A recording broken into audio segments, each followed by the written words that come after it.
Hello friends. അങ്ങനെ നമ്മൾ tense റിവിഷൻ്റെ അവസാന ഭാഗത്ത് എത്തിയിരിക്കുന്നു. 12ാമത്തെ tense, the future perfect continuous or progressive tense. Progressive tenses അല്ലെങ്കിൽ കണ്ടിന്യൂസ് ടെൻസസ് എല്ലാം അവസാനിക്കുന്നത് present participle of the verb അല്ലെങ്കിൽ ING form of the verb.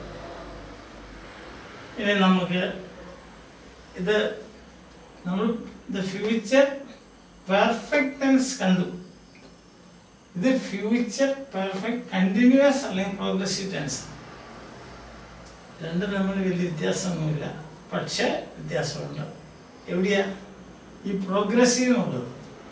Progressive tense ഉപയോഗിക്കുമ്പോൾ നമുക്ക് ആക്ഷൻ കുറച്ച് നേരത്തേക്ക് നിന്നു എന്നുള്ളതാണ്. It rained yesterday, it was raining yesterday. It rains today, it is raining today. It rains every day, it is raining every day. No, for length ആണ് ആ വ്യത്യാസം ഇവിടെ. Form will have been plus present participle. Will change here, have perfect been continuous. അതായത് will have been എന്നുള്ളതിന് മാറ്റം വരുന്നില്ല. വെർബിന് ഓരോ verb മാറുന്നതനുസരിച്ച് മാറിക്കൊണ്ടിരിക്കും. അതിൻ്റെ ING ഫോം ഉപയോഗിക്കും. Will have been doing, will have been eating, will have been singing, will have been raining, will have been fighting, will have been loving, will have been enjoying, will have been, അങ്ങനെയാണ്. Will have been ഉള്ളതിന് യാതൊരു മാറ്റം. Been അറിയുള്ള എന്നാണ്. പിന്നെ been നമ്മൾ ഒത്തിരി പഠിക്കാൻ പോകും. പാസീവ് വോയിസിൽ ബീൻ്റെ ഒരു ഉപയോഗം ഒത്തിരി വരുന്നുണ്ട്. പക്ഷെ ഇത് പാസീവ് അല്ല, ഇത് ആക്റ്റീവാണ്. ഇപ്പം will have been means past participle of the verb be ആണ്. വെർബ് ബി ഓർക്കുന്നില്ലേ? നമ്മൾ ആദ്യമേ തുടങ്ങിയ വെർബ് ബി. വെർബ് ബിക്ക് എത്ര ഫോംസ് ഉണ്ട് ഓർക്കുന്നുണ്ടോ? നമ്മൾ ഞാൻ പറഞ്ഞത് വെർബ് ബിക്ക് to be ക്ക് ബി എന്നുള്ളതാണ് infinitive. Is, am, are, was, were, being, അതിൻ്റെ present participle being past participle. To be എന്ന ക്രിയയ്ക്ക് 7 ഫോംസ് ഉണ്ട്. ഇതിന് വലിയൊരു ഇമ്പോർട്ടൻസ് ഉണ്ട്. നമ്മൾ കണ്ടല്ലോ പല ടെൻസിൻ്റെ രൂപങ്ങൾ ഉണ്ടാക്കാൻ നമുക്ക് ബി വേണം. അപ്പം is, am, are present forms, was, were past, being ING form, been past participle. മനസ്സിലായി? ഇവിടെ V3 പറയാൻ പറ്റില്ല, ഇവിടെ V7 എന്ന് പറയേണ്ടി വരും. ഓക്കെ, നൗ ഫോം നമ്മൾ പറഞ്ഞു. ഡിസ്ട്രിബ്യൂഷൻ ഒരു മാറ്റമില്ല, എല്ലാം ഒരുപോലെ. I will have been writing, you will have been writing, she will have been writing, he will have been writing, it will have been writing, we will have been writing, you will have been writing, they will have been writing, people will have been writing, boys will have been writing, girls will have been writing. ഒരു മാറ്റം. Negative, ഇതിപ്പോൾ 4 member ഉണ്ട് ഇതിനകത്ത്. Will have been writing. എത്ര member ഉണ്ടെങ്കിലും നമ്മൾ പേടിക്കുന്ന ആദ്യത്തെ മെമ്പർ കഴിഞ്ഞാൽ നോട്ട് ചേർക്കുക. Will not have been eating, will not have been dancing. അതിൻ്റെ ഷോർട്ട് ഫോം ആണ് ഓണ്ട് ഹാവ് ബീൻ. വിൽ നെഗറ്റീവിൽ ഷോർട്ട് ഫോം ഓണ്ടായി. പോസിറ്റീവിൽ ഇൽ, ഇറ്റിൽ, വിൽ, ഇൽ. ഓക്കെ, ഇനി അടുത്തത് യെസ് നോ ക്വസ്റ്റ്യൻ. ഇതുപോലെ തന്നെ എത്ര മെമ്പർ ഉണ്ടെങ്കിലും നമ്മൾ കൺസേൺ ആകണം. ആദ്യത്തെ മെമ്പറിനെ എടുത്ത സബ്ജക്റ്റിന് മുമ്പിടുമ്പോൾ you will get an yes or no question. He will have been reading. Will he have been reading? ഇതൊക്കെ നമ്മൾ ഒത്തിരി കണ്ടിട്ടുള്ളതാണ്. Okay, yes WH question same. ആദ്യം യെസ് ഓർ നോ ആക്കുക, പിന്നെ the appropriate question word. That's a question word the question is, they will have been writing for 15 years by tomorrow evening.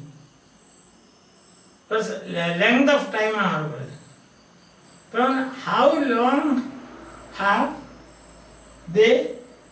how long will they have been writing by tomorrow evening? How long will they have been writing? Yes or no question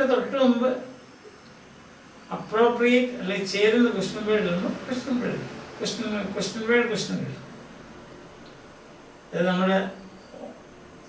Simple present pattern. Use. Express actions completed in future by a given time. Same as that of the future perfect tense. Difference. Gives the impression that action was going on for a pretty long time. Third difference. And almost use. Future perfect continuous tense action was lengthy and very impression. Example, we will have been attending school for 10 years by 2026. We will have attended school for 10 years by 2026. And future perfect. We will have attended. But we will have been attending school for 10 years by 2026. 2026 ആകുമ്പോഴത്തേക്ക് ഞങ്ങൾ 10 കൊല്ലം കഴിഞ്ഞിരിക്കും എന്ത് school attend ചെയ്തുകൊണ്ടിരുന്നത്. School attend ചെയ്തുകൊണ്ടിരുന്നൊരു തുടർച്ചയായിട്ടുള്ളൊരു length നമുക്ക് കിട്ടും. Length feeling അതാണ് ഇതിൻ്റെ ഒരു പ്രത്യേകത. കണ്ടിന്യൂസ് ടെൻസ് അങ്ങനെയാണ്.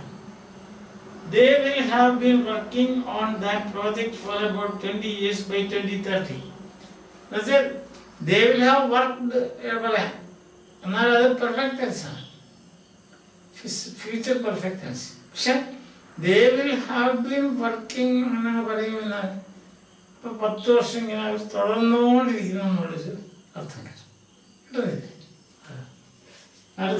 Next year by this time we will have been serving this institution for 2 years. അടുത്ത വർഷം ഈ സമയമാകുമ്പോഴത്തേക്ക് സെർവിങ് ഒരു 1-2 ദിവസമല്ല, എവറി ഡേ ഗ്യാപ്പ് ഒന്നും. അതാണ് ഞാൻ പറയാം, ഡിഫറൻസ് ഇത്രയേ ഉള്ളൂ. ഇത് ഈ ടെൻസ് നമ്മൾ ഉപയോഗിക്കുമ്പോൾ ഒരു തുടർച്ചയുടെ ഒരു ഇംപ്രഷൻ ഉണ്ടാകുന്നത് മനസ്സിലായി. അതാണ് വീണ്ടും she will have been learning Sanskrit for 14 years by then. By then എന്ന് പറയാം അന്ന് ആ ദിവസം. എല്ലാ തവണയും ഇങ്ങനെ ഡേറ്റ് തരണമെന്നില്ല. ബൈ ദെൻ അപ്പോഴേക്കും. ഇപ്പം learning is A continuous process എന്നുള്ളതാണ് നമുക്ക് കിട്ടുന്ന ഒരു idea. It will have been raining for 2 weeks by next Monday. It will have been അടുത്ത മൺഡേ വരെ ഇങ്ങനെ മഴ പെയ്തുകൊണ്ടിരിക്കുകയാണെങ്കിൽ 2 ആഴ്ച കഴിഞ്ഞിരിക്കും അപ്പം അന്നേരം ആ മഴ ഇങ്ങനെ തുടരുന്നൊരു ഇംപ്രഷൻ. നിങ്ങൾ ഫ്യൂച്ചർ പെർഫെക്റ്റ് ഒന്ന് ഉപയോഗിച്ച് നോക്കി. It will have rained for 2 weeks by next Monday. Okay. It will have rained. പക്ഷെ ആ തുടർച്ചയുടെ ഒരു ഇംപ്രഷൻ കിട്ടണം. She will have learned Sanskrit for 14 years by then. Look, future perfect. She will have learned. അങ്ങനെ നമുക്ക് മാറ്റി എഴുതാം. പക്ഷേ ഞാൻ പറഞ്ഞതുപോലെ ഇതിൻ്റെ ഈ ടെൻസിൻ്റെ ഒരു പ്രത്യേകത ഒരു തുടർച്ചയുടെ അനുഭവം നമുക്ക് തരുന്നു.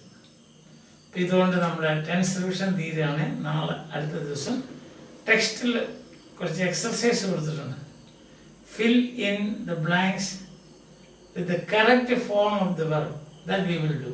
ഇപ്പം നിങ്ങൾക്ക് അതിനൊരു ബാക്ക്ഗ്രൗണ്ട് നോളജായി. ഇതെല്ലാം നിങ്ങൾ പണ്ട് പഠിച്ചിട്ടുള്ളതാണ്. ഞാൻ പെട്ടെന്ന് ഒന്ന് റിവൈസ് ചെയ്തതേ ഉള്ളൂ. കൂടുതൽ ഈ ടെൻസിനെ പറ്റി അറിയണമെങ്കിൽ ഞാൻ എപ്പോഴും പറഞ്ഞ പോലെ എൻ്റെ തന്നെ ചാനലാണ്, യൂട്യൂബിലുണ്ട്. ഒന്നാമത്തെ ഒരെണ്ണമാണ് ഇംഗ്ലീഷ് ഗ്രാമർ സ്കൂൾ. അതിനകത്ത് എക്സർസൈസ് ഇല്ല, എക്സ്പ്ലനേഷൻ മാത്രമേ ഉള്ളൂ. 147 ക്ലാസ്സസ് ഉണ്ട്. പക്ഷേ ഇംഗ്ലീഷ് ഗ്രാമർ ട്യൂട്ടോറിയൽസിനകത്ത് ഇതിൻ്റെ ഒത്തിരി എക്സർസൈസ് കൊടുത്തിട്ടുണ്ട്, പലതരത്തിലുള്ള എക്സർസൈസ്, ടെൻസ് ഫോമിനൊക്കെയാണ്. അപ്പം സമയമുണ്ടെങ്കിൽ അത് 356 ലെക്ചേഴ്സ് ക്ലാസ് ഉണ്ട്. അപ്പം അത് സാമാന്യം നല്ലപോലെ കവർ ചെയ്താൽ പോയിരിക്കുന്നത്. എല്ലാം ആർട്ടിക്കിൾ മുതൽ കവർ ചെയ്തു.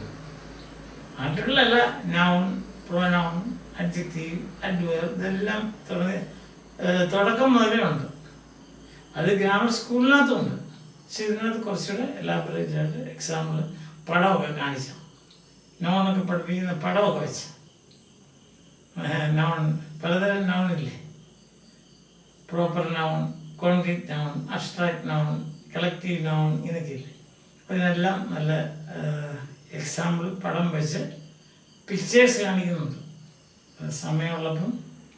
സമയമുള്ളതുപോലെ അതൊക്കെ കാണാൻ ശ്രമിക്കുക. അതിനകത്ത് ഡീറ്റെയിൽസ് ഒത്തിരി കൊടുത്തിട്ടുണ്ട്. അതുകൊണ്ട് ഞാൻ പറയും, താല്പര്യമുള്ളവർ തീർച്ചയായിട്ടും കാണും.